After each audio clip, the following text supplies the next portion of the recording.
আমাদের দেশনেত্রী মরহুমা বেগম খালেদা জিয়ার মাগফিরাত কামনায় এই মাহফিলে উপস্থিত আপনাদের সকলের প্রতি আমি কৃতজ্ঞতা জানাচ্ছি। মরহুমার প্রতি তার রুহের মাগফিরাতের জন্য আপনারা সূরা ফাতিহা পাঠ করেছেন, কুল হুয়াল্লাহ পাঠ করেছেন, সূরা ইখলাস, দরুদ শরীফ পাঠ করেছেন। এটাই ওনার রুহে যাবে, সওয়াব বকশিশ ফরমাবে। আপনাদের সবারই দিলের মধ্যে দেশনেত্রী বেগম খালেদা জিয়ার জন্য আপনাদের মায়া আছে, দরদ আছে, দোয়া করেন, আমরা জানি। দেশনেত্রী বেগম খালেদা জিয়া আজকে আমাদের মাঝে জীবিত নেই, কিন্তু একথা সত্য, তার মৃত্যুর পরে এদেশের সকল মানুষের অন্তরে, সারা বিশ্বের সকল গণতান্ত্রিক কামী মানুষের অন্তরে তিনি স্থান পেয়েছেন। তিনি সকলের অন্তরের দোয়া পেয়েছেন। এদেশের নির্যাতিত, নিপীড়িত সকল মানুষের দোয়া তিনি পেয়েছেন। সারা বিশ্বের মধ্যে এ পর্যন্ত ইতিহাসের সর্ববৃহৎ জানাজা তার নসিব হয়েছে, আলহামদুলিল্লাহ। এতেই প্রমাণ করে তিনি এদেশের মানুষের কত বেশি প্রিয় ছিলেন, এদেশের মানুষ কত বেশি তার উপর আস্থা রাখতেন, ভরসা রাখতেন। তিনি তার সারা জীবন গণতন্ত্রের জন্য সংগ্রাম করেছেন, মানুষের অধিকার প্রতিষ্ঠার জন্য সংগ্রাম করেছেন, আন্দোলন করেছেন, ত্যাগ স্বীকার করেছেন।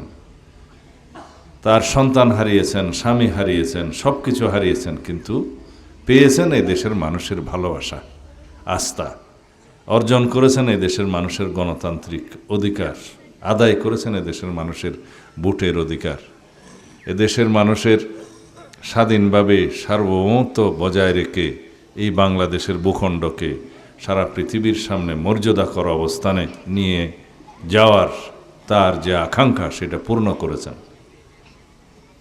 আমরা সবাই যতদিন বেঁচে থাকব, ইনশাআল্লাহ তার এই ত্যাগকে স্বীকার করব, মূল্যায়ন করব। এদেশে যতদিন এদেশের মাটি, মানুষ থাকবে, এদেশের অস্তিত্ব থাকবে, ততদিন দেশনেত্রী বেগম খালেদা জিয়ার অবদান এবং তার এই যে সংগ্রামের ইতিহাস মানুষ মনে রাখবে। এদেশের স্বাধীনতা, সার্বভৌমত্ব, গণতন্ত্র তার এই সংগ্রামের ফলে সুদৃঢ় হয়েছে। মানুষের গণতান্ত্রিক অধিকার আদায়ে, সাংবিধানিক অধিকার প্রতিষ্ঠায় তার যে সারা জীবনের সংগ্রাম, ত্যাগ, অবদান, সেটা আমরা কৃতজ্ঞতার সাথে স্মরণ করি, এদেশের মানুষ স্মরণ করে। তাই তার এই শোককে আমরা শক্তিতে পরিণত করি এবং সেই শক্তি শুধু সংকীর্ণ নির্বাচনের কাজে ব্যবহার করব না। আমরা তার এই শোককে শক্তিতে পরিণত করে এই বাংলাদেশকে, এই জাতিকে বিনির্মাণের কাজে আমরা প্রয়োগ করব, ব্যবহার করব, যাতে এই জাতি জানুক এই জাতি গণতান্ত্রিক অধিকারের জন্য ত্যাগ স্বীকার করতে জানে। এই জাতি করদরাজ্য হওয়ার জন্য নির্মিত হয় নাই, সৃষ্টি হয় নাই। শহীদ রাষ্ট্রপতি জিয়াউর রহমান এই দেশের স্বাধীনতার ঘোষণা করেছিলেন, স্বাধীনতার জন্য যুদ্ধ করেছেন, এদেশের স্বাধীনতা অর্জন করেছেন। লক্ষ প্রাণের বিনিময়ে এদেশের স্বাধীনতা অর্জিত হয়েছে। সেই স্বাধীনতা যখন হুমকির মুখে পড়েছিল, এই শহীদ রাষ্ট্রপতি জিয়াউর রহমান আবার এদেশের সিপাহী জনতার অভ্যুত্থানের মধ্য দিয়ে এই দেশের স্বাধীনতাকে রক্ষা করেছে, গণতন্ত্রকে রক্ষা করেছে।